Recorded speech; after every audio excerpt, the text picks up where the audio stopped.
নমস্কার। আজ 25শে বৈশাখ, বিশ্বকবি রবীন্দ্রনাথ ঠাকুরের জন্মদিন। বিশ্বকবি মানেই কবিতা, গল্প, প্রেম, ভালোবাসা সব মিলিয়ে একসঙ্গে। তাই বিশ্বকবির শ্রীচরণে আমার শতকোটি প্রণাম জানিয়ে আজকে গীতাঞ্জলি থেকে একটি কবিতা পাঠ করছি।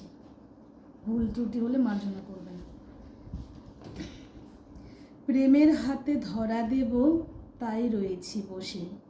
অনেক দেরি হয়ে গেল, দোষী অনেক দোষী।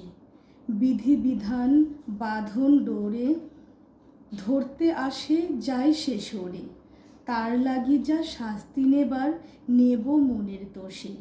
প্রেমের হাতে ধরা দেব, তাই রয়েছি বসে। লোকে আমায় নিন্দা করে, নিন্দা সে নয় মিছে। সকল নিন্দা মাথায় ধরে, রব সবার নিচে। শেষ হয়ে যে গেল বেলা, ভাঙল বেচা কেনার মেলা। ডাকতে যারা এসেছিল, ফিরল তারা তোষে। প্রেমের হাতে ধরা দেব, তাই রয়েছি বসে। ধন্যবাদ।